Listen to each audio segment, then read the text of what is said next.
Hi folks, it's Darcy from the Purposeful and welcome back to a bonus edition of DRYCEMBER, where we've taken a bite-sized chunk out of learning to dehydrate all month long. So why am I back? It's January 2021. Happy New Year, everyone.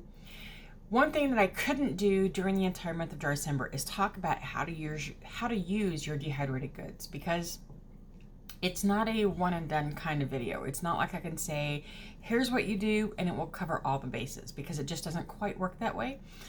And it's one of the things that people run into issues with drying a lot, because they can dry all the things, but they really can't figure out how to use those things. So today we're going to be talking a little bit about it. And while I don't have video for it, I do have photos. I'm going to walk you through a meal that I prepared the other night for my family using a combination of powders and dehydrated food, and just give you an idea about how you can use them to see how a meal is prepared and how you could do something like this in your home. So to get us started, I want to talk really quickly about how to use them in general. Okay, this is going to be very, very general. But when you're using dehydrated foods that you've prepared, think about it first as a beginner. Think about it first in terms of replacing a fresh produce with dried produce. So if you're making a casserole and it calls for 2 cups of corn, but you either can't get fresh corn at the moment, don't have any in the freezer, and don't have any canned in the pantry, you can use your dried corn to then put in your casserole. You would rehydrate it basically at the rate of 1 cup of fresh equals about 1/4 cup of dried. This doesn't work for everything across the board, but it's a good rule of thumb, and you can adjust a little bit based on what you see and what your taste preferences are. If you like more, put more in. If you don't like so much, don't put so much in. So then you can rehydrate the corn, give it 30 minutes in hot water, some boiling hot water right there as you prepare other things. Put it in your casserole, cook it, and you're good to go. That's how easy it can be. Okay. Now there are fancy recipes that you have a whole bunch of dehydrated products put together in one meal and you just add some water. Those can be called something like soups in a jar or meals in a jar, or people like who hike and camp might put them in a bag ready just to go out on the trail and use with some water. But when you're starting, try to look at this as first replace something within the meal that you're already making that you can do from instead of fresh, do it dehydrated, and start playing around with those flavors and textures and see what you think. I wouldn't, as you're starting out, try to make something like dehydrated broccoli, then try to rehydrate that and serve it as a side dish. One, broccoli doesn't quite work that way. It's better in something else, but you're going to want to integrate yourself into the dehydrated food eating by putting it in things, because that's where it does the best. All right, so forgive the glare from the computer. I'm looking at my photos here so that I can see them and talk about them, but you're going to see them right here in the corner of the screen. And I'm going to walk through the process of what I did that night to use my dehydrated goods so that you can kind of see just how I did it for a meal for that night. And I can't do exact measurements of anything that I did because everything was on the fly for me.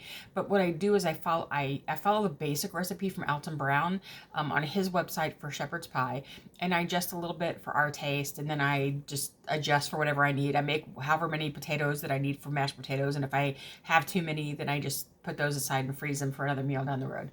So I will have a blog post down below to give you a general idea of the measurements that I did, but they're really general, so you can do this on your own. Okay, first what I did is that I prepared the vegetables that morning by pouring them into a glass jar with enough water to cover them well. And then you can see here that when I took them out, that they had absorbed pretty much all of the water that I put in it. Then what I did is, while I was boiling my potatoes, and I could have done this 2 ways. I strained those vegetables into the potato water so that the minerals and vitamins from the rehydrating process that are in the soak water are now in the potatoes for the potatoes to absorb while they cook. But I could have also used it to put into the sauce mixture for the meat and used it as water to help replace some of the water that's called for in the recipe. I could have done it either way. It was just more convenient for me at the moment to put them in the potato water because it was just easy. But that way I'm not wasting the vitamins and minerals that might leach out of the rehydrated products into that soaking water. We want to keep it because we can use it again. All right, so while I prepared the meat, I added some things to it because in my family, half of us love vegetables and things, half of us don't love vegetables and things. They don't like their foods to touch. They like meat, potatoes, veg, whatever. They don't like casserole so much, and especially not there's chunks of vegetables in it. So what I did was in the meat mixture that I'm making for both servings of cottage pie, I'm doing 2 separate ones. In the meat for all of them, I did about a 1/4 cup of vegetable powder, about a 1/4 cup of green powder, about a 1/4 cup of mushroom powder, which adds a good, deep, rich flavor to a meat dish. It makes it more meaty. It's that umami flavor. I added about I think 3 tablespoons of tomato powder to replace the tomato paste that it called for in the recipe because we liked it a little more tomatoey. I added about, I think the recipe called for, I don't even remember how much flour. The link is going to be down below for it, but I put some flour in it to help create a thickening kind of gravy. And then I added some dried rosemary that the recipe called for fresh. I didn't have fresh because we lost our rosemary plant this year. This giant 5-foot, 6-foot bush died. But that's what I did for the meat. So for those people who don't like the vegetables in their dish, they have a ton of greens and vegetables within the meat that we're going to cook their version of cottage pie. Then for the rest of us, when I split this up, what I did was I laid the meat out in the tray, in the pan for the non-veg eaters, and covered it with potatoes. In the veg eater portion, what I did was I laid down the vegetables on the bottom.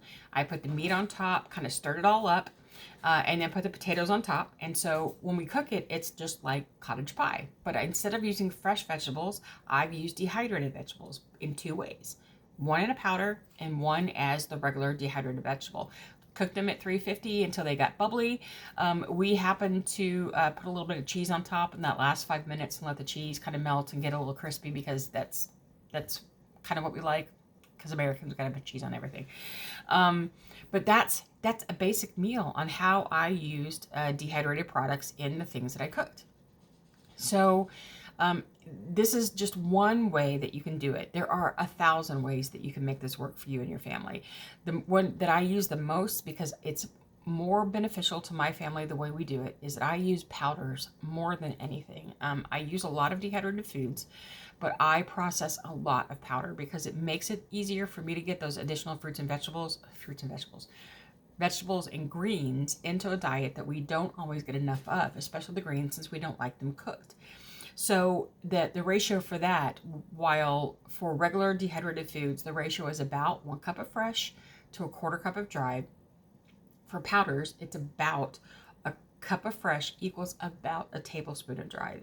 It doesn't quite work that way for everything, but that's a good general rule of thumb that you can go by, and you can just kind of adjust as you need to. So I hope that helped you get a visual about how you can use dehydrated foods when you're cooking everyday meals. I know it wasn't a video and I'm really sorry about that. I was doing about 5 things at once that night trying to pre-prep some meals for the weekend. So I thought I'd at least take some photos when I couldn't do the full video. But during the course of the new year, there'll be more videos coming out on how I use those foods. So if you have any questions, please drop them down in the comments below. I'll be happy to answer them, or anybody else in the community that can chime in and kind of give the things that they do. And I wanted to thank you all for watching all of Drycember with me. It's been a blast. I've loved the community that we're building for people who are interested in dehydrating their foods for their shelf-stable storage. And I wish you all a very happy and prosperous and healthy 2021. If you need to catch up on all of Drycember, if you're just new to it, I'm going to link right here. It's going to have the entire playlist for all 32 days of Drycember. They will be there. Here, I will link you to another video that you're probably interested in, and you can subscribe to my channel right here if you enjoy the things that we do. And I will see you again next time.